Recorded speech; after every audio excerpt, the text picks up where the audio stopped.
Hello Um, world. you should like. I'm gonna be honest with you. Be You dishonest with should me. look in the bins for the hand warmers because they need to be plugged in. They're not alive now. I don't know if you'll be able to find plugs for So them, sad. but Yeah, if you all the have the plugs I hand, use are gonna work for something entirely different. So I'm just saying it's the best chance you've got. yeah, I will look.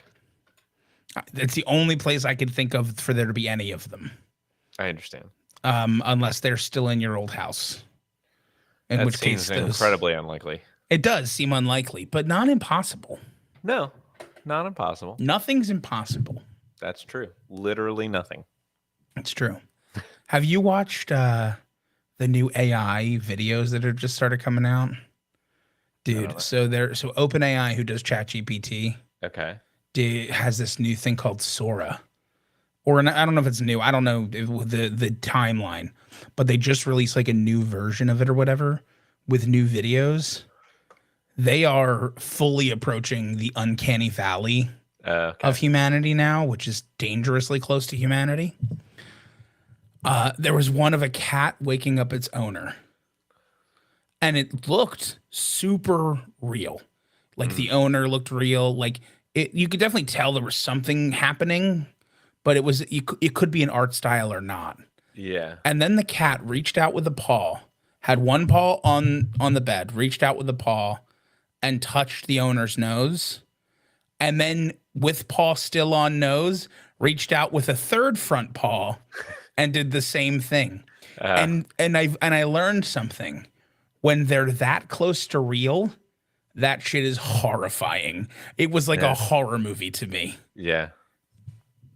Yeah. I I was I was like vastly uncomfortable in the moment. I was like, where did the third paw come from? It was Classic clearly a Hallmark. front paw. Yeah. All it needed was for that cat to look right at the camera and I'd have pissed myself. It was that close. All right.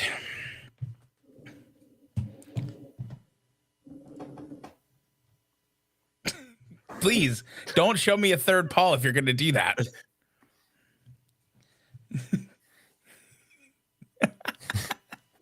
if if you had gotten Jackie to be a third paw in that moment, it would have been the greatest. It would have been the greatest. I fucked up. You really did. God damn it. All right. Are we good on this? Yes. Are we good here? Nick, I gotta say, You're ready something. to go. I think I'm ready to go. Let's do it. All right. I'm ready. In 3, 2, 1.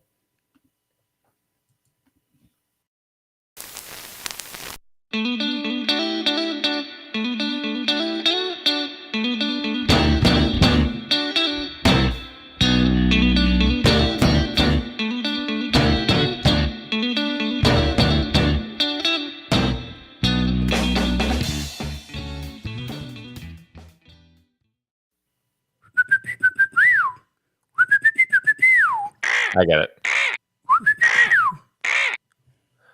You know, Hello. when you don't know any of the songs well enough to sing an intro, you can always just make bird noises. I agree.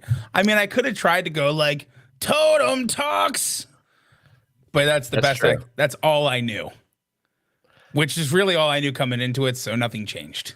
That's a great point. And I have a strange feeling. Well, you keep talking about the intro of the show because I'll I have a keep feeling talking today's a about it. holiday, and I need to double check.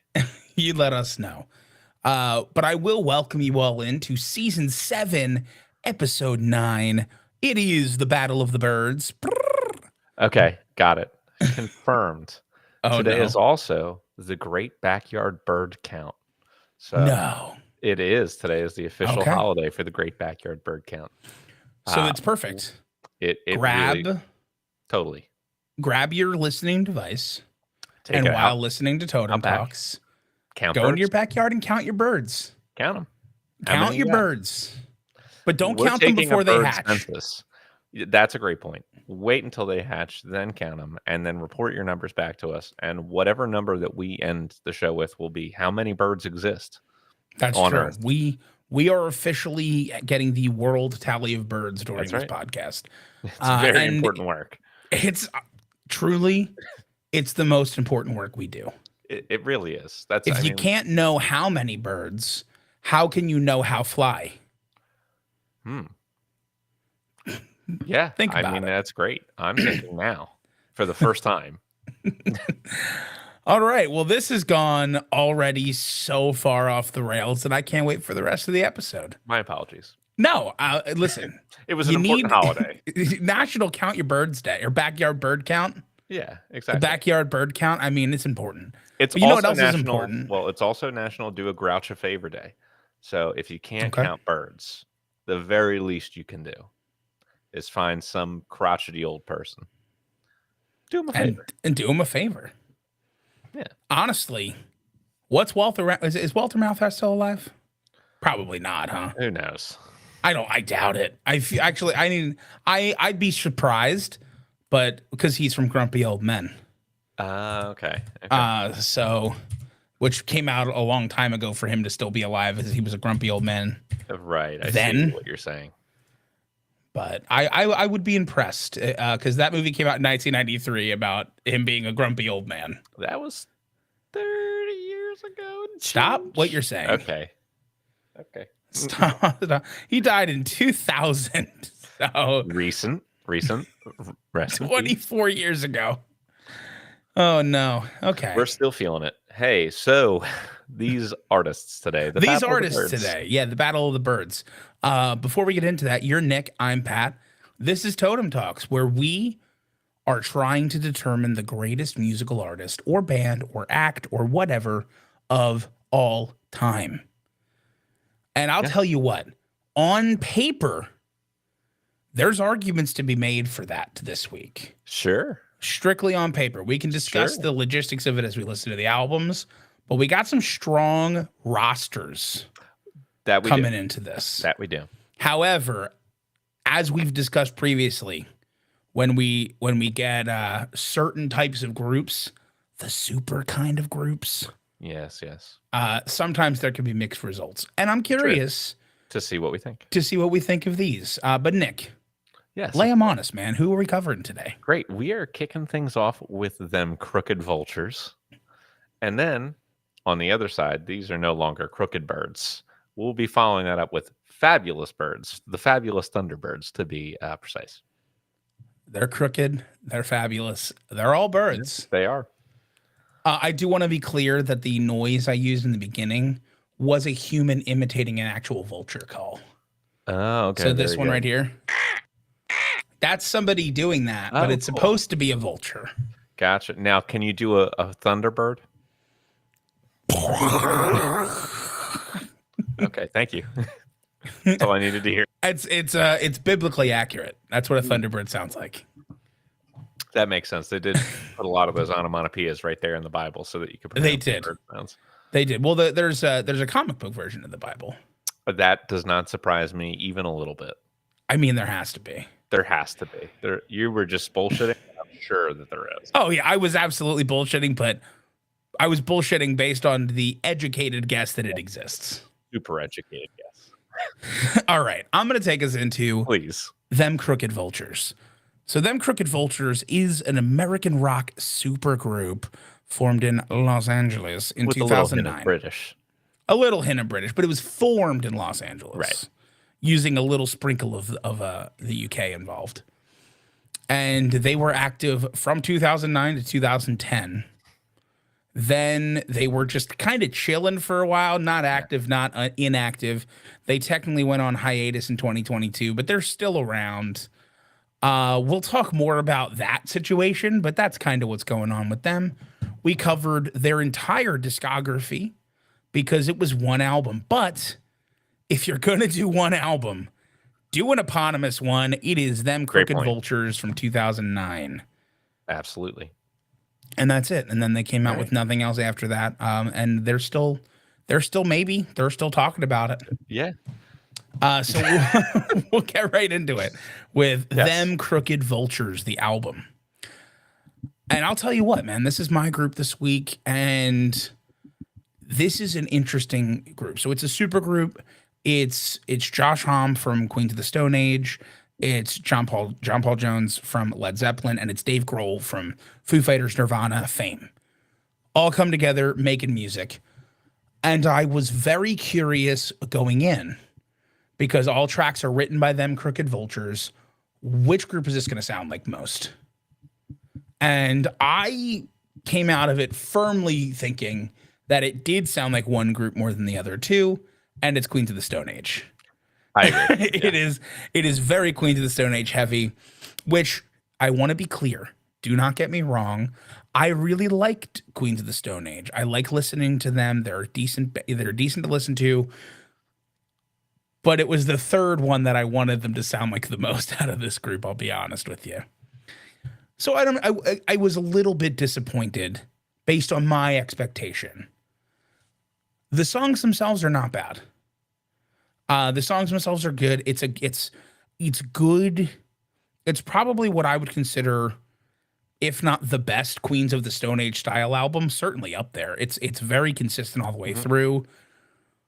I definitely I don't dislike Josh Homme as a singer. I think it's Hami. Hami. Oh yeah, it is. We did this when we covered Right, Queens of the Stone Age. It's Hami. I don't. We both have the same biggest critique of this album, right? What? It's about a certain person who should have been utilized a little bit more in a certain way. Yeah. Why wasn't Dave Grohl singing? Yeah, exactly. That's what I was about to say. I don't dislike Josh Homme's vocal, but why wasn't Dave Grohl singing? Yeah, I mean, you got a lot of songs on here. Like, each throw them in on 2 or 3 at least, right? Give him a couple. I mean, I was very disappointed to not get really any Dave Grohl vocal. I wish you got it because it would have definitely accentuated the sound a little more. Like John Paul Jones, he played a bunch of different instruments on this. You can hear his influence in parts of this, which just created kind of a depth that you don't really get from Queens of the Stone Age. He's a phenomenal player of his instruments. And of course, it's going to sound more like Queens of the Stone Age just because the lead guitar and singer of Queens of the Stone Age is the lead guitar and singer of this group. So you have that influence. But I wished that there was just a bit more of the other two's influence throughout to kind of create a more unique sound. Sure. So very enjoyable, but too much like Queens of the Stone Age for me to justify like giving it a whole other category. Sure.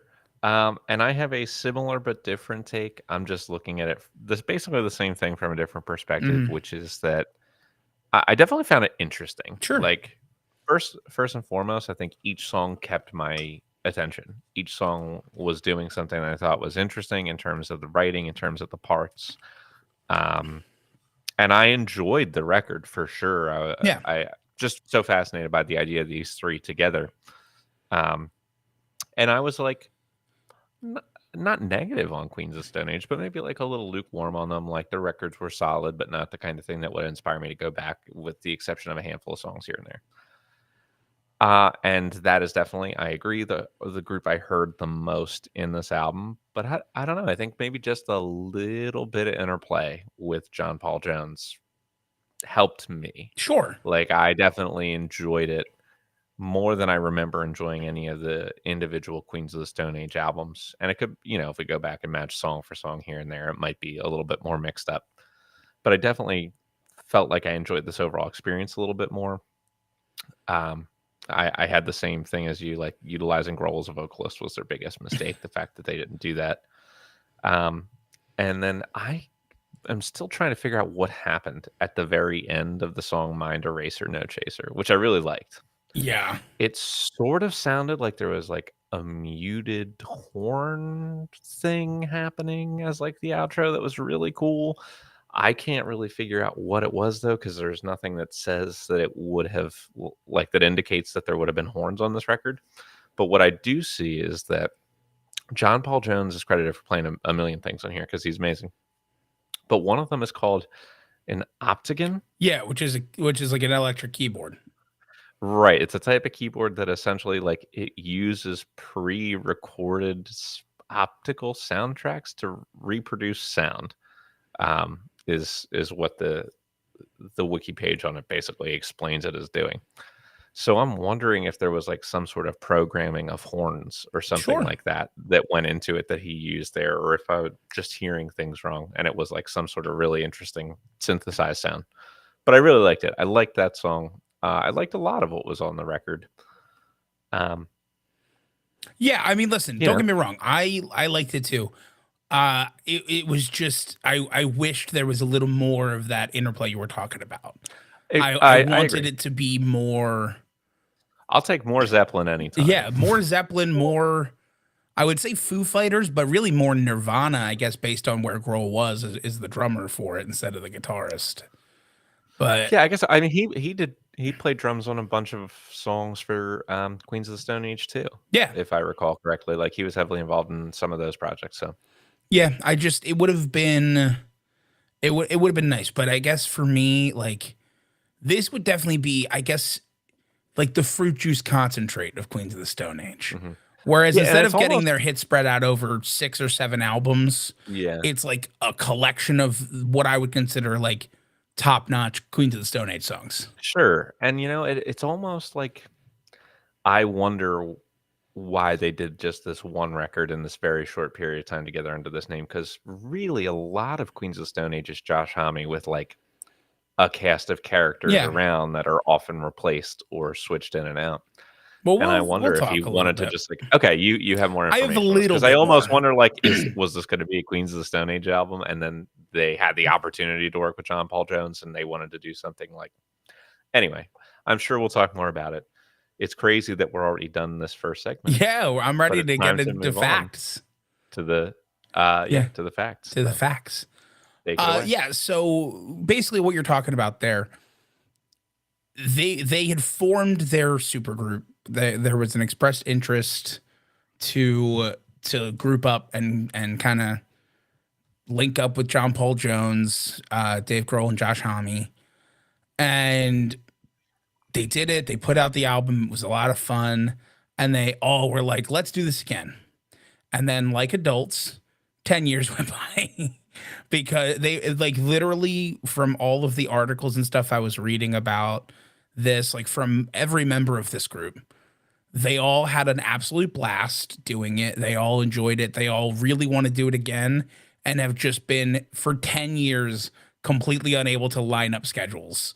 Like one's That got a checks out. tour, one's got, and it's like life's just been getting in the way. So they're always like, they literally said we practice once every decade. We're coming up on another decade soon. Maybe we'll get together.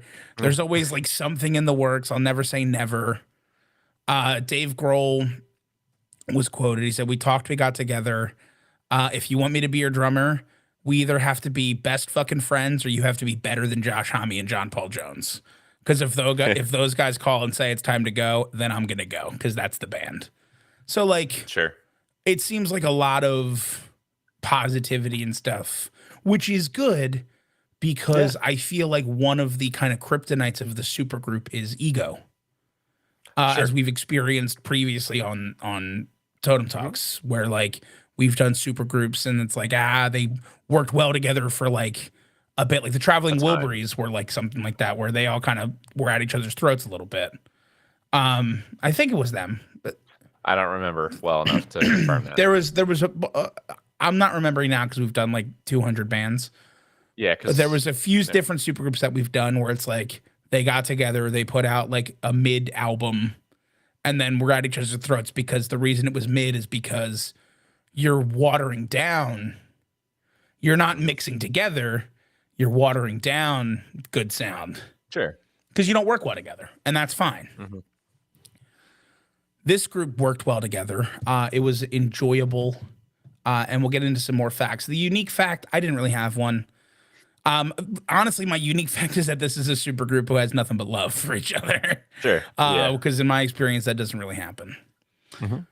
The highlight, I guess, would be the album.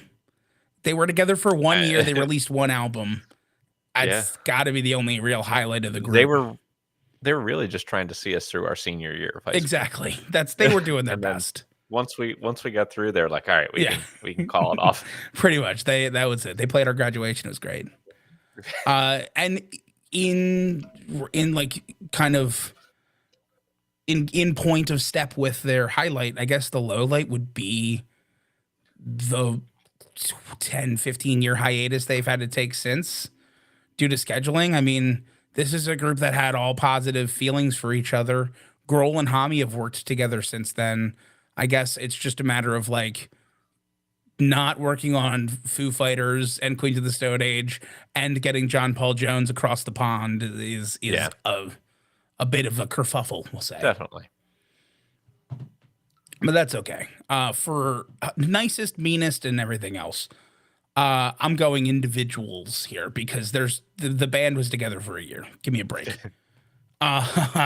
Nicest, I'm gonna give you a Josh Homme nicest first. Okay. So in 2013, Homme co-founded the Sweet Stuff Foundation, a charity which aims to give assistance to musicians. So he, equips them with recording engineers, as well as families struggling with illness and disability. Mm. Pretty cool Yeah. stuff. I'll tell you, I'll give another nicest in a minute, but I want to give the nicest for Homme because the only meanest I have is a Homme meanest. Gotcha. And I'll be honest with you, I remembered Josh Homme from Queens of the Stone Age as one of the people that had like a legality and controversy section on Wikipedia, and he did. So I picked one of them. And the one that I picked was in 2017. He was captured on video kicking the camera of a Shutterstock photographer named Chelsea Lauren right into her face during the K-Rock Almost Acoustic Christmas concert in LA. She stayed through the entire show. She photographed the rest of the bands and then went to the Cedars-Sinai Hospital for treatment. Homme initially claimed that he had just been kicking over lighting equipment and was not aware that he'd kicked her. And then until he was informed of it the next day. Miss Lauren disputed this, stating that he made direct eye contact with her and then kicked her camera into her face. So that happened. And then after that, Homme issued a video, which was an apology video admitting that he kicked her and apologized to her about it. Kicking a camera into somebody's face is pretty mean. Not ideal. Not ideal. Not and ideal. I'll tell you what, getting a camera kicked in your face hard enough that you need to go to the hospital and still staying through and working the rest of your shift, good on you. Sure. That takes some stones. So we'll go to another nicest thing. And this is a Dave Grohl nicest. And I thought this was such a cool story that I had to. It's a bit longer than the other one, but so in 2006, it was the Beaconsfield miners situation that happened. So two miners got trapped under, in a cave-in because a mine had collapsed in Australia. And basically, one of the men requested an iPod with the album In Your Honor by the Foo Fighters to be sent to them so they could listen to it while they were being excavated. Sure. Dave Grohl caught wind of that, and he sent them a personalized note which said, "Though I'm halfway around the world right now, my heart is with you both. And I want you to know that when you come home, there's 2 tickets to any food show anywhere and 2 cold beers waiting for you. Deal?" Pretty cool. Really nice, really cool moment. Yeah. The awesome part of that is in October of that year, 2006, one of the miners actually took him up on it, and he followed through. He gave them tickets to a show.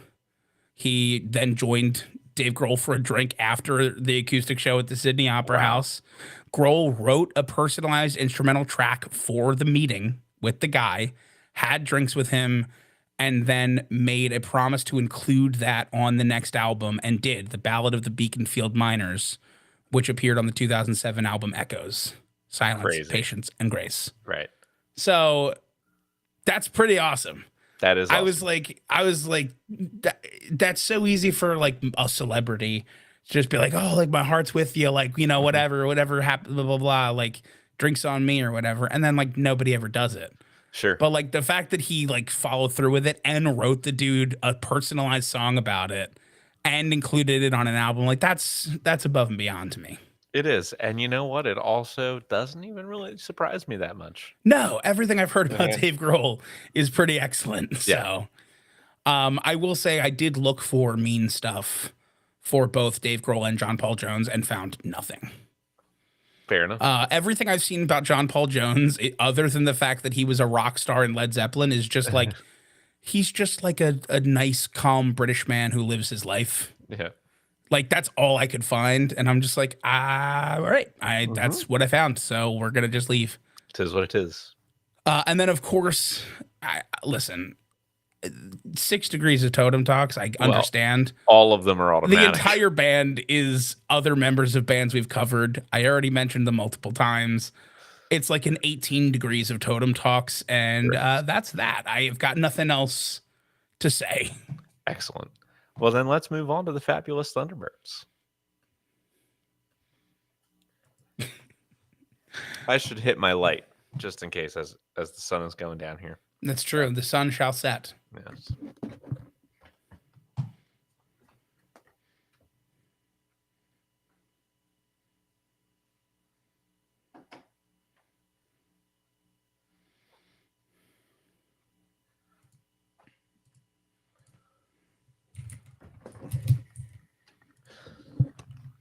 So, did you also find yourself surprised to realize that you knew more than one Fabulous Thunderbird song? Yes, I I was quite frankly shocked. Yep. I wasn't expecting to know one, except for the title of Tough Enough. Right. And then wrap it up. I'll take it. Yeah. Well, technically three if you think of that one on the first album. That's just Tough Enough. Oh. Always great when a band does that.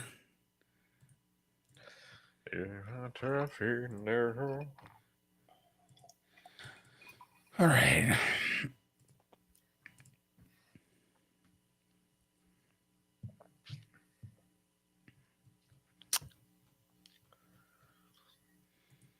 I mean, Nick, you're gonna think I'm crazy. Are you ready? There's a chance I'm ready. 3, 2, 1. The Fabulous Thunderbirds are an American blues band formed in 1974 and active until the present day. Good for them. Good for them. They've done it. We covered 3 albums. We started with the eponymous debut of the Fabulous Thunderbirds, which came out in 1979. Big shout out to them and to them Crooked Vultures for giving us the double eponymous debut album. You're right. Big win on their part. We followed up the Fabulous Thunderbirds with Tough Enough from 1986. And we wrapped it up with Strong Like That from 2016. Also known as The Last Time the World Made Sense. Well, I mean that was even a stretch then. But here we go. So I'm gonna start not by contradicting you, but by having to backstep a positive that we gave this group.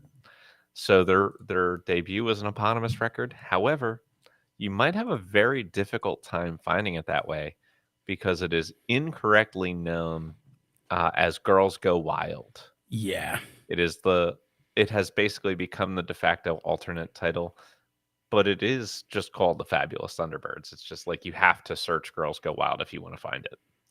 So go figure. It's very strange.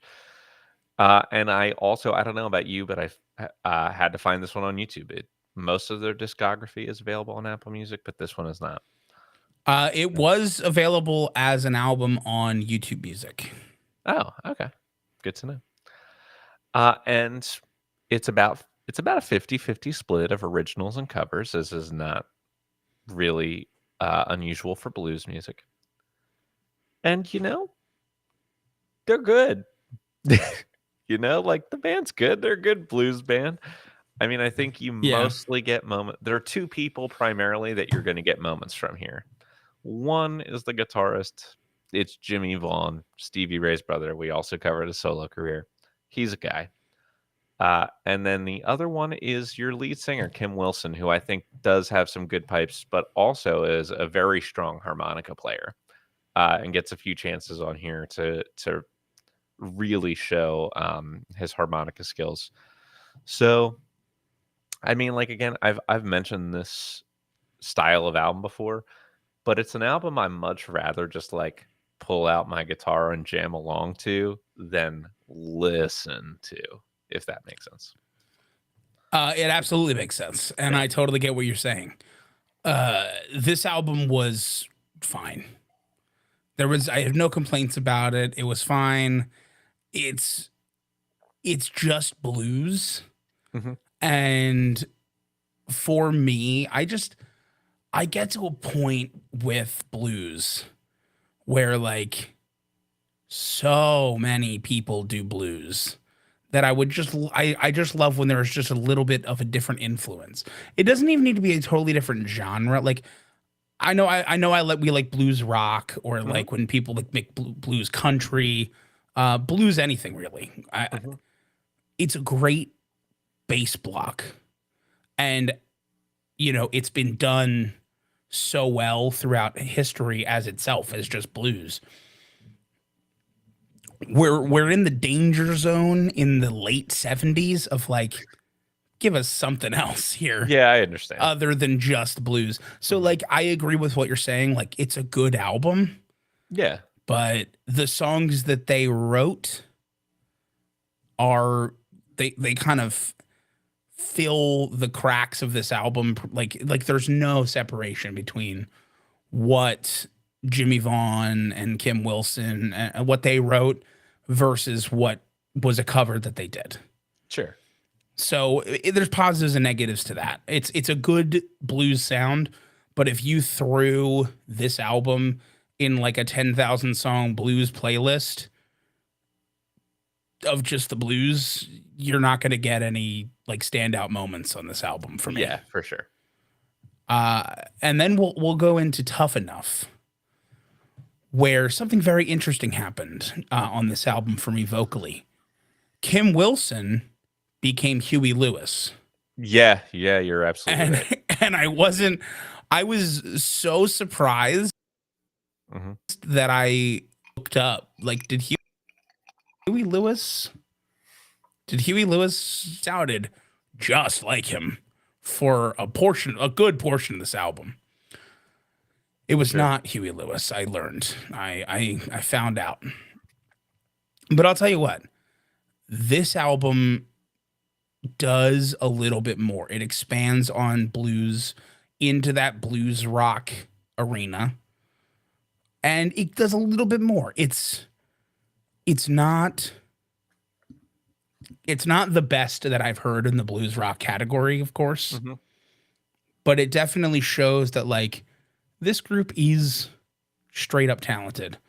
Also, I just saw who wrote Wrap It Up, and I totally get it. Yeah. Because Isaac Hayes Yeah. wrote that song.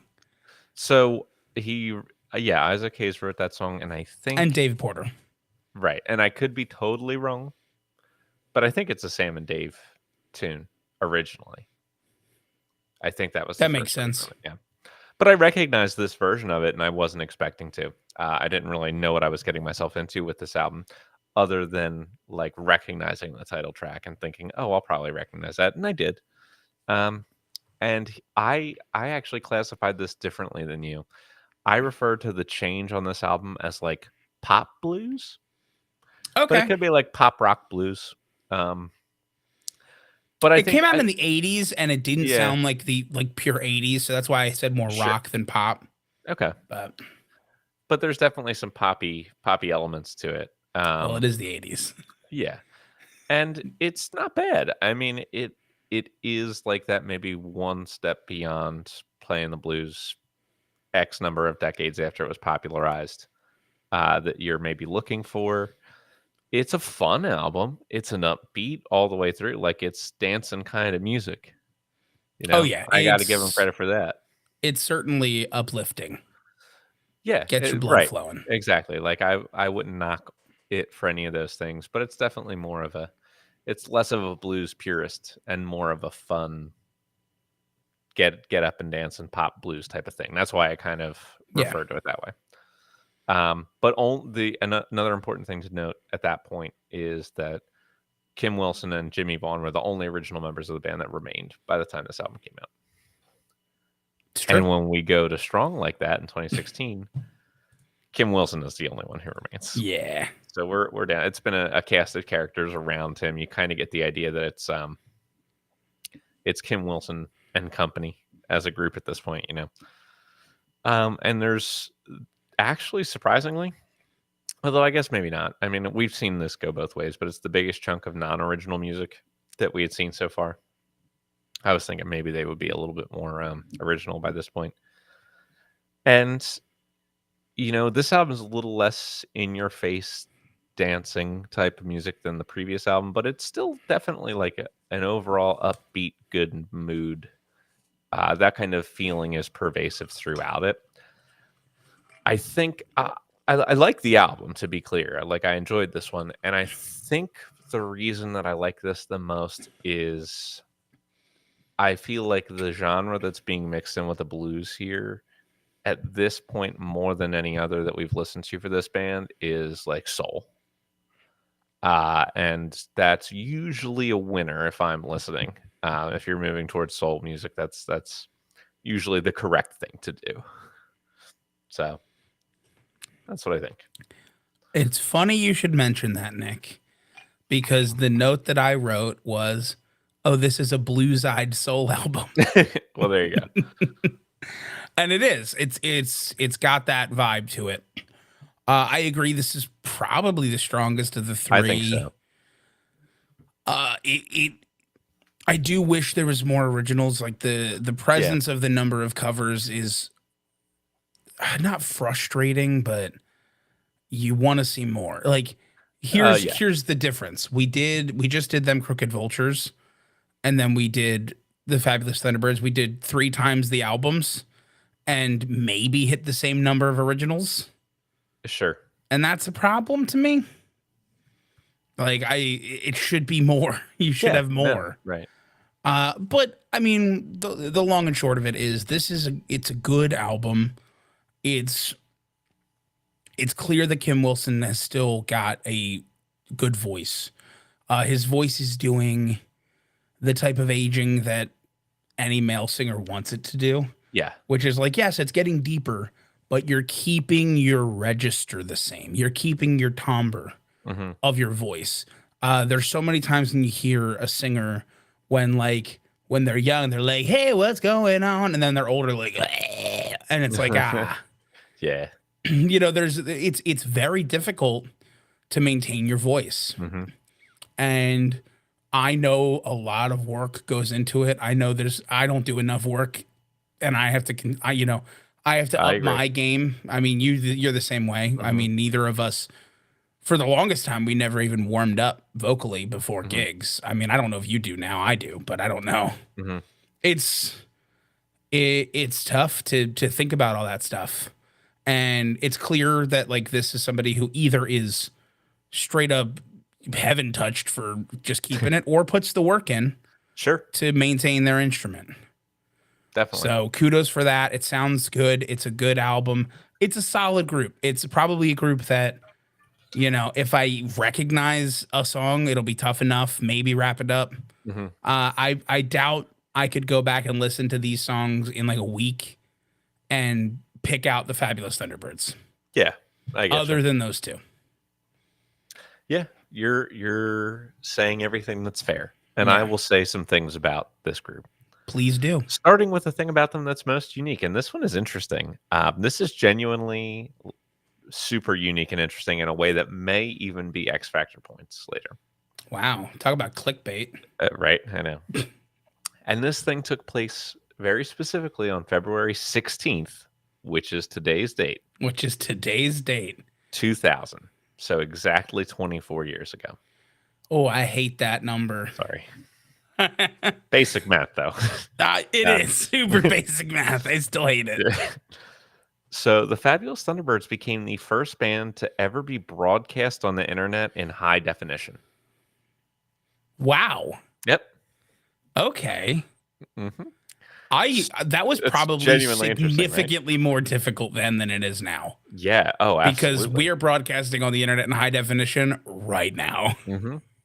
Yeah, and you know why? Because the Fabulous Thunderbirds paved the way for us. So It was all them. it was all them, It really. was all them. Jimmy Vaughn invented the internet, people. That's correct.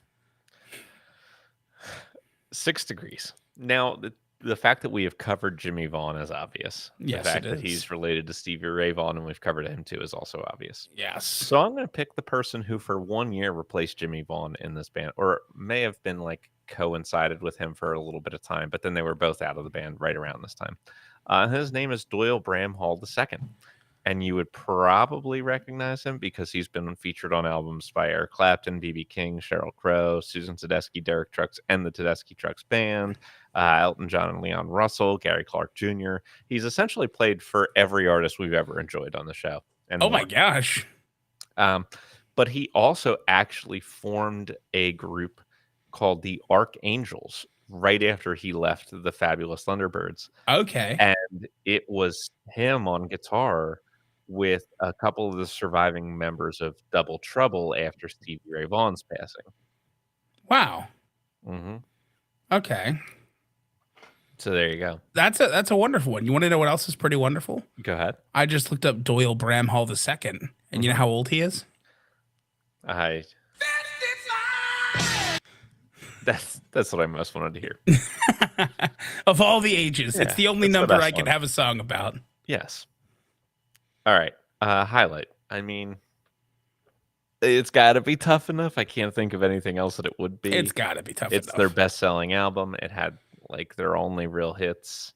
And what's kind of interesting about that album too is right before this album, their record label Chrysalis gave up on them and dropped them. And they were like, after the record right before that one, they're like, we're done with it. It's just not selling, guys. Sorry, we're going to have to drop you. And then Pictures taken moments before disaster. yeah, exactly. And so I think this album's success probably felt extra good to them because it was right after they'd been dropped and told. Oh, there's nothing like a revenge game. Yeah, It's that little bit of extra, like, oh, fuck me, fuck you. Yeah, exactly.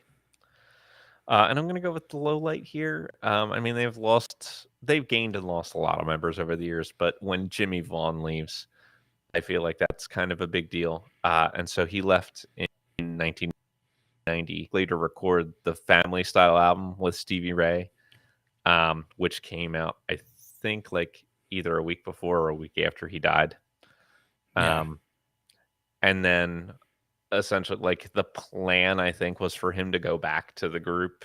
He was going to like do a project with Stevie and then go back to the Thunderbirds, but then after the accident happened and all that, he ended up just leaving the group permanently and pursuing his solo career further.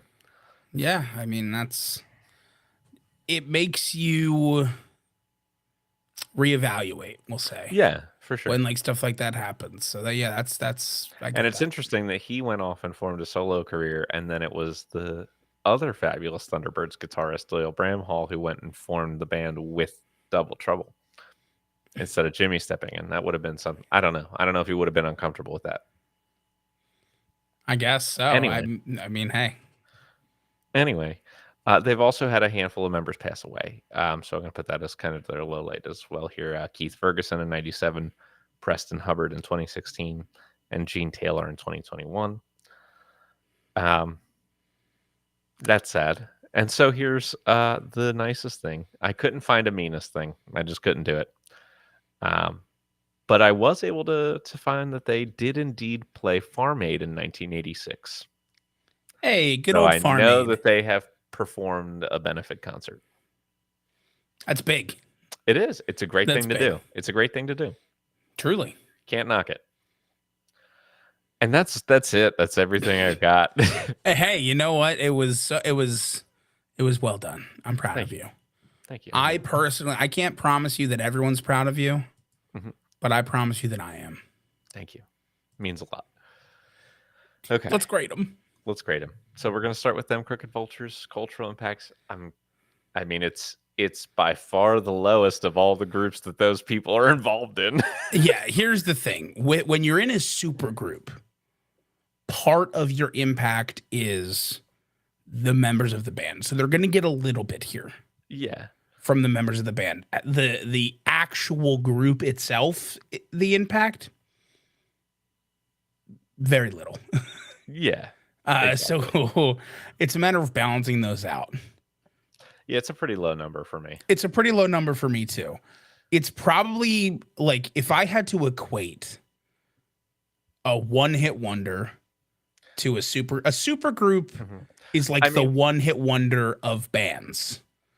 pick Like a whenever a one-hit wonder super right now. Pick a one-hit wonder. What's the first one that comes to your brain? Never Gonna Give You Up by Rick Astley. Okay. Who do you think is more famous? Who do you think is a bigger household name? Rick Astley or them Crooked Vultures? Right. Oh, that's what I'm saying. First, that's a terrible choice because of Or like Rick rolling. any, But Tainted one-hit Love by wonder. Soft Cell. Soft, okay. I would say Which like Soft Cell's not a household name. definitely not. But if you asked 1,000 people at random, are Yeah. you going to get more people who know Soft Cell saying Tainted Love, or that them Crooked Vultures saying? We just did that. You can't name a song. Mind Eraser, No Chaser. Yeah. Listen, I totally get what you're Uh, saying. But I do think that I think it ends up being a similar score to a one-hit wonder, Sure.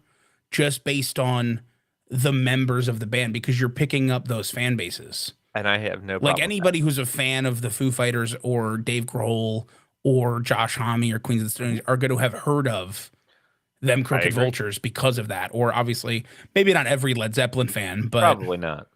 you know what I mean? But Like there's yeah, a number of like they'll collect it would have sparked interest. influence that way. Mhm. So I'd be fine with like a number anywhere from like a 0.8 to like a 1.1.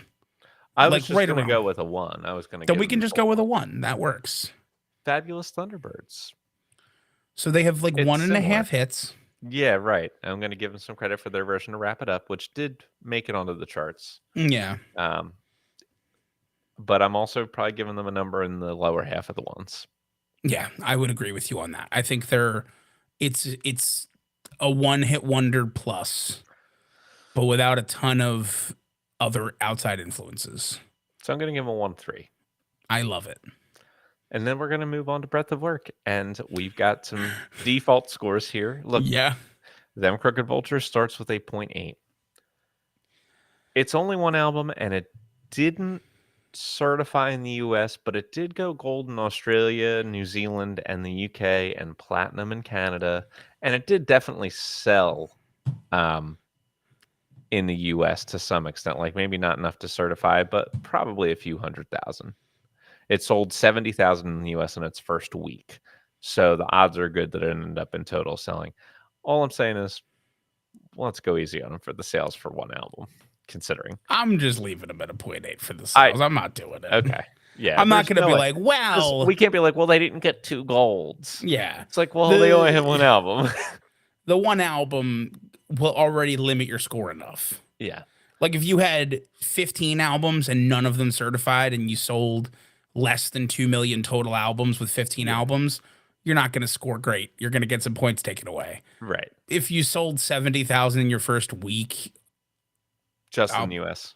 Just in the US on your only album, I'm good. Yeah, I'm lenient there. So what would you like to give them in terms of quality points? I mean, here's the thing. I'm going to give them a 0.1 because it's an enjoyable album. And it's one of those things where it's like, I wish the utilization was higher for the individual parts. And by the individual parts, I mean Dave Grohl's voice. Yeah, I'm going to give him a 0.1 then as well. If Dave Grohl had sang 20% of this album, I would be giving them a 0.2 probably by default, even if it was the same songs. Just based on the fact that I like the movement in Dave Grohl's voice more than Josh Homme's. Dave Grohl has this ability to sound like he's singing like harder than he is, we'll say. And I don't mean in a bad way. I mean, that's a good thing. Like he has the ability to like up the difficulty of his vocal, which makes it sound more Hmm. impressive and emotive. Sure. All right. Fabulous Thunderbirds. I have some sources that are telling me Tough Enough did go platinum. It's not written, they don't have a separate discography page that I can quickly reference that on, but I did find some sources that said it went platinum. Okay. So that would be enough to leave them alone. I'm okay leaving them alone. Okay, so that is at a 5.8 to be clear because of their 14 studio albums. And then I give this group a 0.1, I guess. I never didn't like it. I didn't love it. Yeah. I never loved it at the same time. Yeah. I think for me, I'm probably just going to leave them as is. I didn't dislike any of it, but I wanted more. And Yeah, like truly with 3 albums, the fact that we got a similar number of original songs to sure. like, I just wish there was a little more. I agree. So I'm just going to leave them even. Sure. Okay. Instrumental. This is the one score that them Crooked Vultures, we don't have to really worry about knocking them on. And that's probably why they're going to win it for me. Obviously, you do have some talent in the Fabulous Thunderbirds and Jimmy Vaughn for a stretch of his career. And I do think Kim Wilson is a good singer, Yeah. better than average, and better than average harmonica player as well.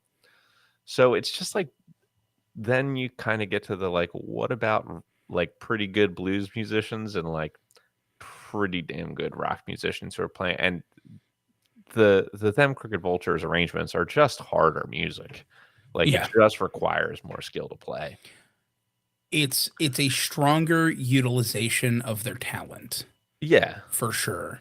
And there was more inclusion in them Crooked Vultures. Like they were using harmony and they were using like backing vocals at times. Hmm. They were using, more intricate arrangements as you had kind of mentioned. Definitely. And it was all like it was all strong. Yeah. And Yeah. Josh Homme is not a bad singer.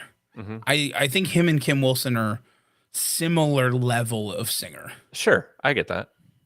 So Yeah. ignoring the fact that Dave Grohl's in this band and can sing because he Yeah. didn't here. Right. I still think it's a wash vocally, and them Crooked Vultures takes the cake in almost every other instrumental category. Yeah, I fully agree. And here's the thing, like Fabulous Thunderbirds are not even bad. Like they're not a band I would No, consider putting below 5 at all. not even close. No, they're very good.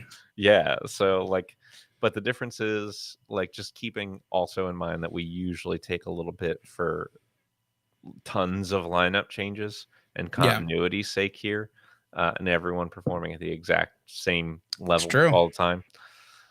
I would still be putting them somewhere in the like fives ish, and then I'm honestly like I would be higher on them Crooked Vultures, but like I'm still a couple points higher for only one album's worth of work. Maybe if they'd really like shown this over more and more. I'm not in the stratosphere, but like I'm a couple points above average on them. I would completely agree with you. I think. What number were you thinking, Nick? I want to see where your head's at. Like I'm talking about the difference between like off the top of my head, Fabulous Thunderbirds 5.5, them Crooked Vultures 7.3. Okay, so you're close with me. I would have been a little lower on Thunderbirds, but I can live with a 5.5. Okay. And I would have been a little higher on Vultures, but I can live with a 7.3. I would have probably been like flip the numbers to a 5.3 and a 7.5, but I can live with a I five could five go with the 7.3. 7.4 Why don't we do? unless Why you don't we want go me with a 7.4? to. Okay. Let's live the dream. I love it. Songwriting. Here we have problems to talk about for each one of these groups because again, Yes, we do. the one album penalty is now back in full effect for them Crooked Yeah. Vultures. They're starting at a 0.8, which is a number they're only going to go up from because what they do on this record is definitely compositionally interesting at all times, and unique. I mean, it's unique to Josh Homme. Obviously, like there's some serious overlap with Queens of the Stone Age, but there are two bands that sound like this, I guess. Yeah. You know, um, it's still a unique style overall. I'm pushing that number up into the low ones from point 0.8. I think we have to. I would agree. I think the uniqueness counts. And here's my issue though. Like, and this is my struggle that we have to talk about. We're looking at the number of albums. Hmm. And so we're going to look at the number of albums for the Fabulous Thunderbirds. But again, we covered 3 times the albums for the Thunderbirds as we did for the for them Crooked Vultures, and hit similar numbers of original songs. So it's like Yeah. this album discography is like watered down by a bunch of covers. Hmm. And Yeah, like that's a struggle. sure. I mean, it's still to me more like we're starting in the. Let's see. I mean, they were doing on the first 2 albums roughly half. So if we say that for their first 10 albums they did half, it's really more like 5 albums. And if it's just a couple on each album after that, it's maybe approaching the average-ish as a starting point Yeah. in terms of like original music. Now, just to be clear, for the Them Crooked Vulture songwriting, I said to go up into the low ones. Did you have a number where you like 1.1, 1.2? I'm okay with a 1.2. I think that's a Okay, good spot. very good. So I'm starting right around a five's worth of material for the Fabulous Thunderbirds, but it is also not nearly as original sounding. No, it's the blues. It's the blues.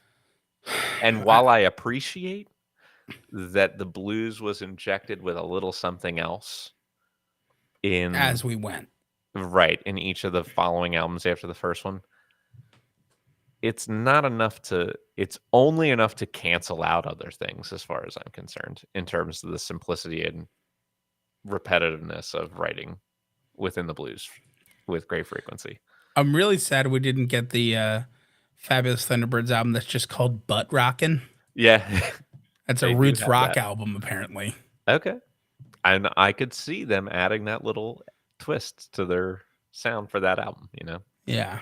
But again, at the end of the day, I'm like, I will allow that to keep me right near a 5 again instead of letting the simplicity and repetitiveness of the arrangements drag me down. I'll give you some points for adding in new genres for each different album we listen to.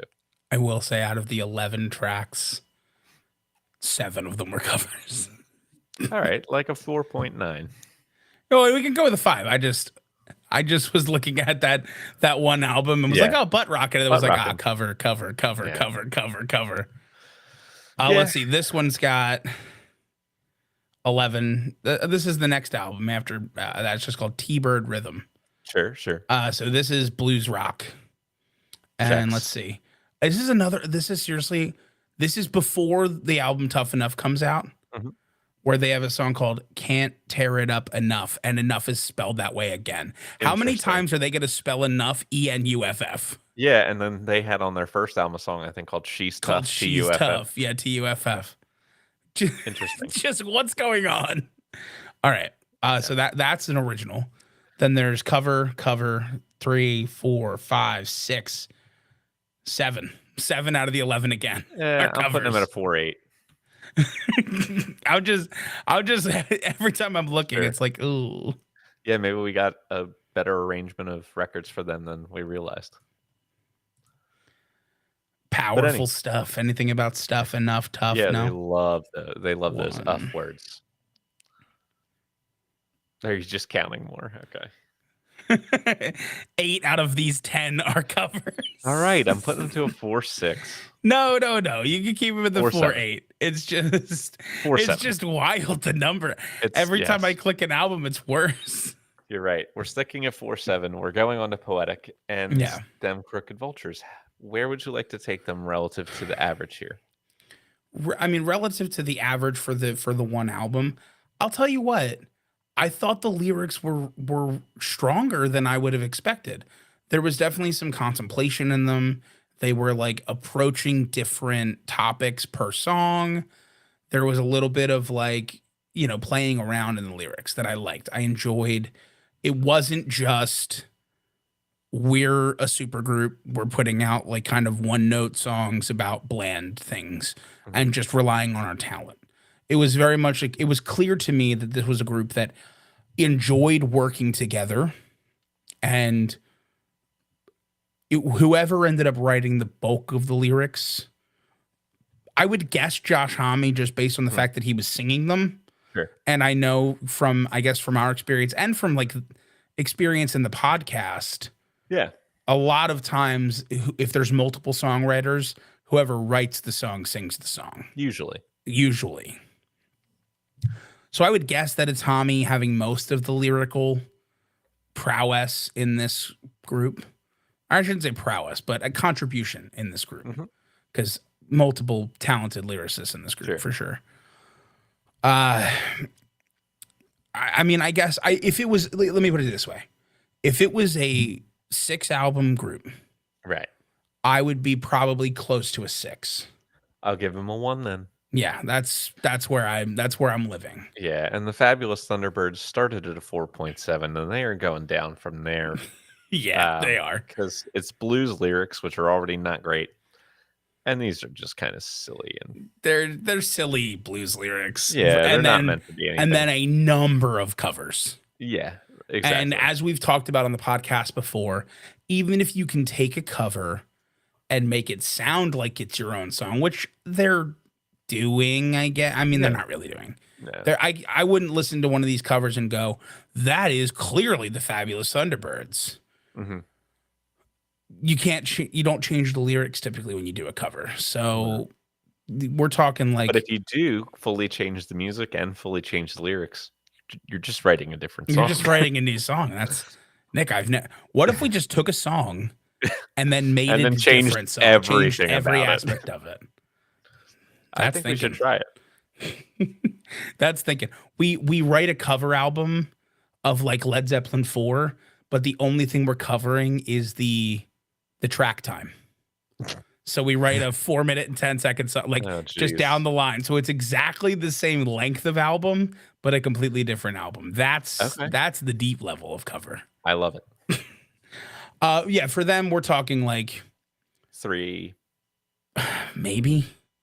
There's nothing problematic here, but it's a Sure. huge chunk of covers, and then the ones that aren't covers are fine. Yeah. I mean, You can talk me down. I mean, I would say like I would be like at a 2.6. sure. Like just a strong number of covers, and the ones that weren't don't know how to spell the word stuff or enough. Correct. X That's Factor. not a bad thing though. X No. Factor. I don't have any X Factor for them there's, Crooked I think, Vultures. historically a supergroup bump of like a 0.3 here. Yeah, that I was thinking there's a slight supergroup bump that they'll get, but I don't have any specific them Crooked Vultures X Factor points. Sure.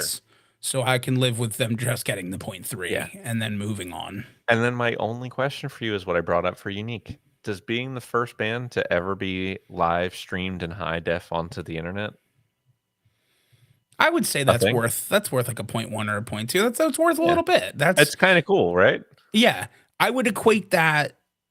I wouldn't equate it the same way. It's the first band who But- ever had a music video on MTV. Yeah, that's what I was saying. Like Video Killed the Radio Star is known for that. So I mean, I think that it's not quite that level, but it's close. I mean, the first yeah. band, that's a cool fact. I'm giving them the 0.2. I like that fact. Do it. And then I'm going to tell you some final scores, and I'm going to tell you who won this week. And this week's winner was the Fabulous Thunderbirds with a 20.2. Oh, Not, okay. Not a super Okay. high winning score. Not a super high winning score. And then in second place, I have a 2-inch micro penis. yikes, is them Crooked Vultures with an 11.8, or excuse me, 11.9. I'm gonna be honest with you. I think if them Crooked Vultures puts out a second album, they win this. They're getting closer. They're getting a lot I closer. think they win it. I think They're with doubling a couple scores. So I mean, they're doubling a couple scores, and if they put out the same quality, like say it's the same quality as the first album, we're probably bumping instrumental. yeah, they could have a few If things Dave bumped. Grohl sings on that second album at any point, they're definitely bumping instrumental. Yeah, I think there's a chance, which would have been insanity. lock. Three would be for a sure. lock. If they wrote 3 albums, it would be over. Yeah, I mean, I agree. what we're saying is the Fabulous Thunderbirds, congratulations, your trophy's in the mail. that's right. But them Crooked Vultures, great showing for a 1 album band Great point. where you are I you are agree. limited severely Very in our severely. scoring system. And it's that sort of grit and elbow grease and work that you got to put in that reminds me of the topic of our episode for next week, which is just about jobs that a person could have. If you've named your band after a job, you might be one of the artists that's competing next week against each other. Yep, we're covering the investment bankers, That's right. Wall Street's finest. An oxymoron. What a fun one. This was good. Yeah, it was. This was good. We went off the rails. You know what I'm gonna do? That's I'm okay. gonna do just for one more time for old time's sake. gotta hit Thank that you. vulture sound again. Love when birds battle each other. Looking forward Always. to it again next season. Can't wait. More birds, more battles. Every single time. Should we become a bird band? I feel like we should just become birds if that's possible. I I mean, I don't know if it it is. can't. Anything's possible. You did say that at the beginning of the show. So I guess we're just gonna have to live as birds. I'm gonna work on hollowing out my bones. I was until about to next say, week. Nick, we're gonna have to hollow your bones. I hope you're Yeah, okay with it's that. fine. We'll hollow your bones. We'll find some feathers. It'll be That's- fine. Yeah, feathers are secondary. The hollow bones. That's prime bird fact right there. Well, yeah. That's what I we mean, both went to immediately for some how reason. else will you fly? Exactly. When I look at something to determine if it's a bird, I immediately think, are your bones hollow? Of course. What else would be identifying? Nothing. I can't look at their whole DNA structure just by looking at them. So I have No. to go to the bones. Exactly. Oh man. All right. Well, listen. Why has haven't been- you stopped this this like has a been long great. time ago? I don't know if I can now. I think we just Oh, keep get it. going. Let's No. just start talking about next week's groups. No listening. We'll just go in blind. Oh God, no. All right, listen. Do us all a favor, okay? If you're listening now, it's probably after the day, but that's okay. Go outside into your backyard. Count the birds. Count your birds. You got to count them. You got to count them. We have to know how many birds are in your backyard. And it's this level of like full circle continuity that just makes this such a great show. That's why you got to come back. You never know what's going to happen. Likewise. Sometimes we only have 4 albums to listen to and still manage to talk for an hour. Correct. And it's impressive. And while this episode probably won't be an hour when it comes out, just know that it was in our hearts. And while you're out back counting your birds and contemplating life and an hour-long episode of our show, have a great day. Fuck Cherry Lewis. No, I could do this. Can I hold on? Do I have the and Harry Lee Lewis?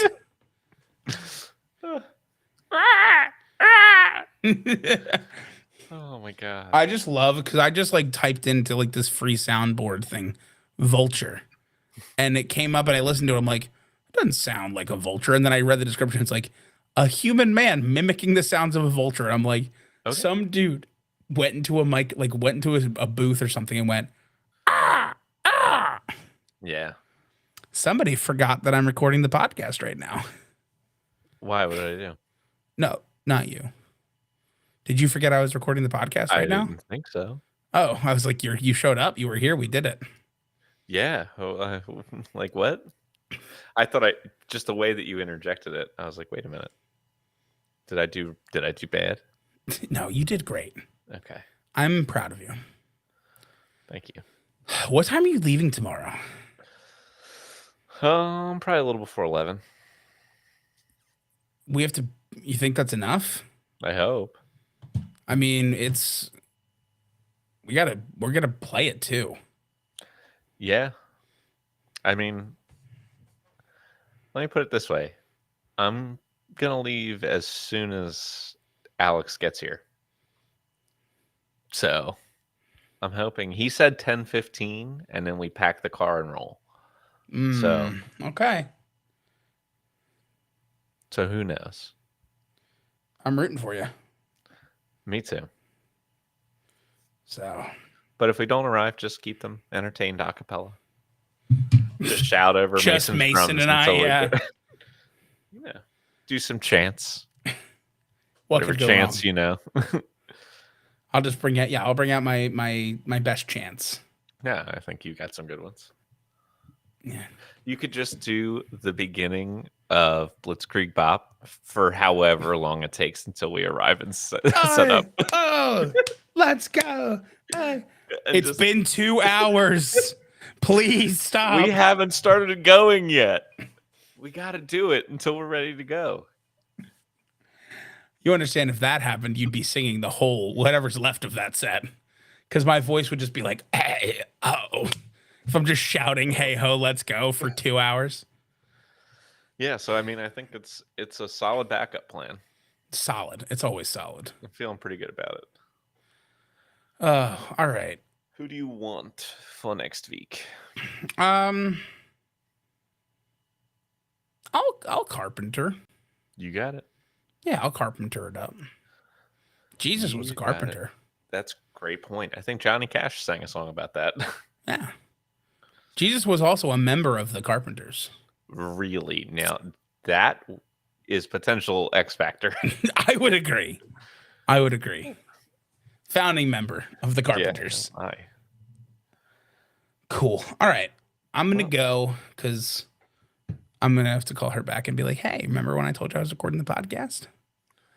Oh, there was a phone call that happened. Yeah, Sydney called me like 3 times. Gotcha. She must have forgotten that I was recording the podcast. Sure. It's okay. Right. She thinks Thursday. Understandable. So how was your dinner? Did you enjoy it? So much. It was a great Good. time. I mean, well, how much do you enjoy dinner without being able to eat meat? Like you just had like what? A single iceberg lettuce like pellet or something? That's what I asked for, if they could just condense it into a pellet. Yeah. Yeah. Get all that water out of it. No, who needs that? Yeah, not me. Water is only good to drink. Oh, yeah, I'm not eating any of it. God damn it. I don't want it in my food. I want it in my bottle. That's right. All right. I'm going to end the stream.